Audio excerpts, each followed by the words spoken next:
they had to tear the dogs away from mauling children so they could get them to pose for this photograph.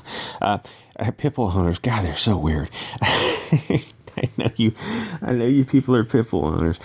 This is how I feel every time Hollywood has something to say on anything. It's just this meme of please shut the F up.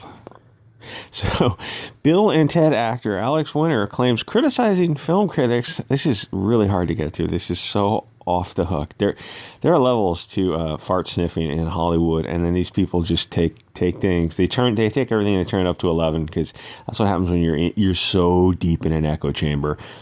You and I don't have an echo chamber because we get feedback from other people all the time because we're normal people.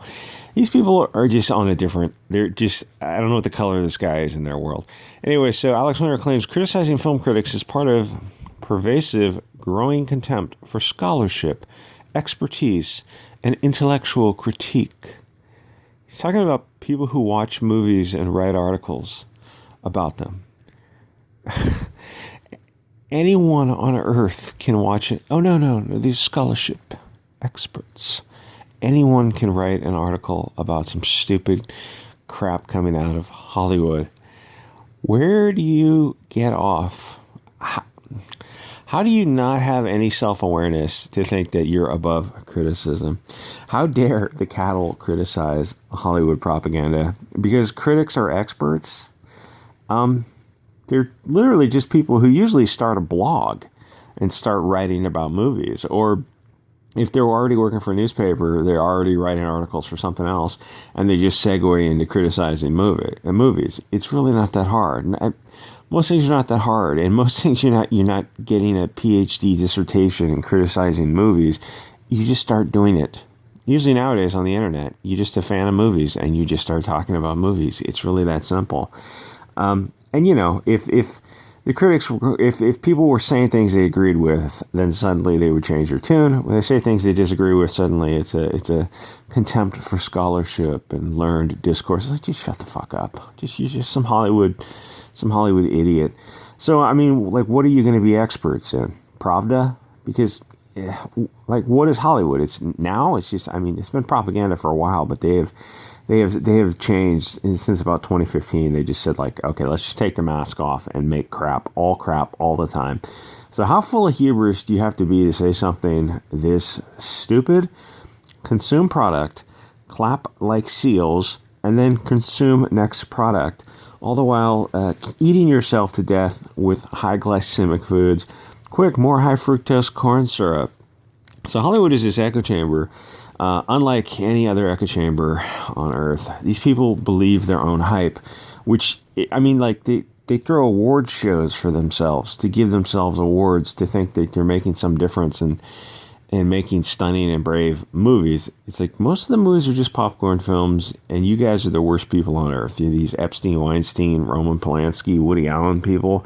Like, you cheer people who literally abuse Epstein Island type of stuff. That's you guys. That's all Hollywood. And then you give yourselves awards to Weinstein. And then when it's convenient to sell them down the river, you sell them down the river because, I mean, these people would sell their own parents into slavery if it would get them more accolades. So you take some coked up Hollywood writer who has never taken so much as a physics class, much less getting a PhD in some kind of hard science. These idiots write a script about climatology or whatever the soup of the day is, and they expect us to take it seriously. Why on earth would we take any aspect of Hollywood seriously? Oh, Kevin Spacey. Oh, well, it's good he came out now, so that just deflects all the... No, it doesn't deflect any... Why would that deflect blame from Kevin Spacey? Did he or did he not abuse kids? Oh, well, he's BLT now, so it's fine. That really doesn't change anything. That he's coming out after the fact.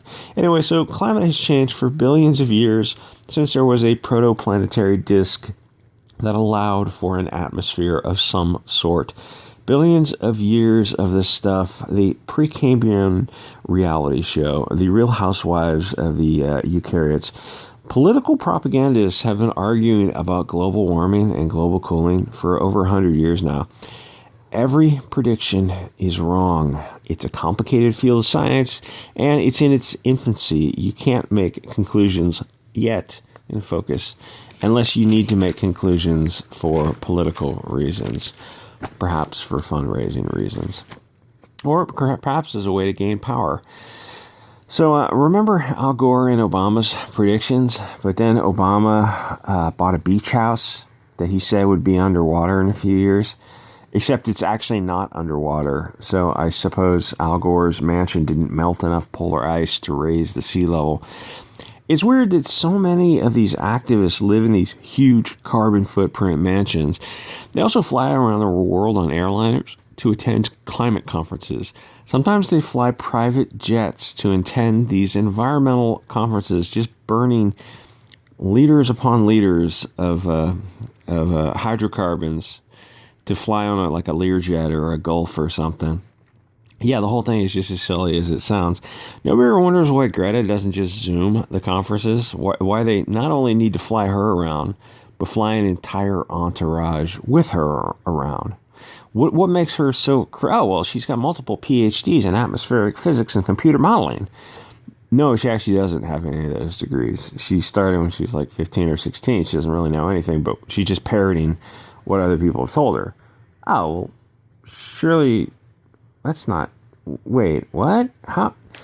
Yeah, it's as stupid as it sounds when you break it down. It's like she's not some Linus Pauling or somebody who's, expert in chemistry, or I guess geochemistry, more accurate than vitamin C studies. But you know what I'm saying? It's like she was a 16-year-old girl who was just a puppet for the puppet masters. Well, the other thing is why Greta's handler, I think she's a Rothschild, or she's related to the Rothschilds some kind of way. And why so many of these people are funded by Soros and his Open Borders for Europe Society. Isn't anyone curious enough to start following the money? Are Soros and Schwab known to be white or black hats? Doesn't it seem odd that they ignore China and India? Pit bulls maul people every year. Why are you focused on the equivalent of a chihuahua that gives you a little nip every now and then? China and India are like absolutely invisible to them.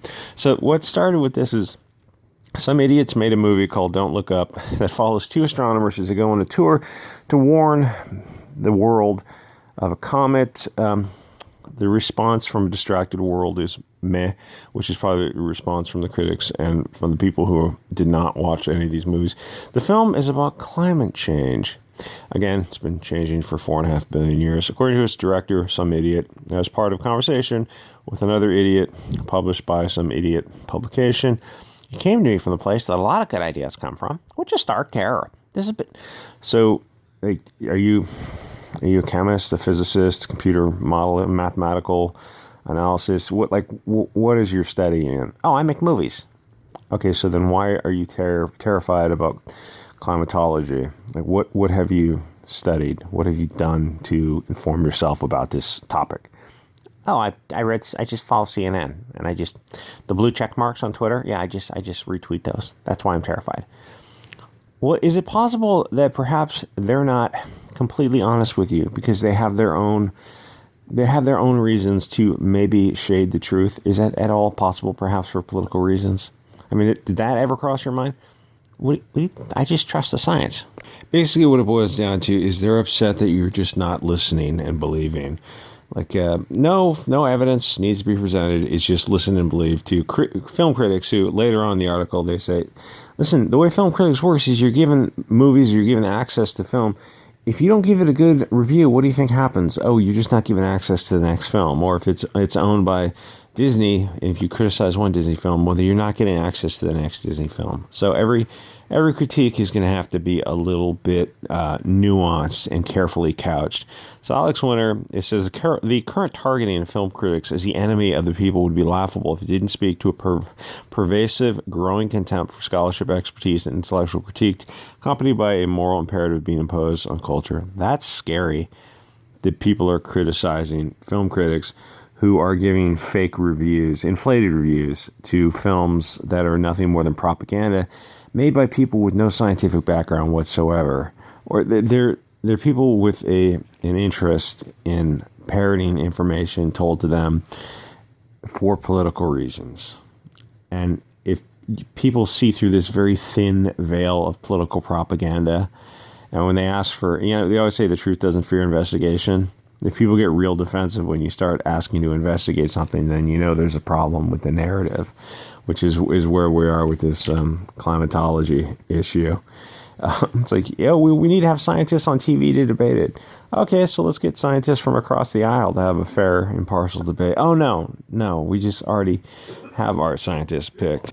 Well, that's not science. That's just a conclusion, starting with a conclusion and then following up with a conclusion. Anyway, I'm not going to listen. I'm just so tired of Hollywood. I think other people are also getting tired of Hollywood because these movies are not what they used to be. Anyway, I'll see you guys on the next episode.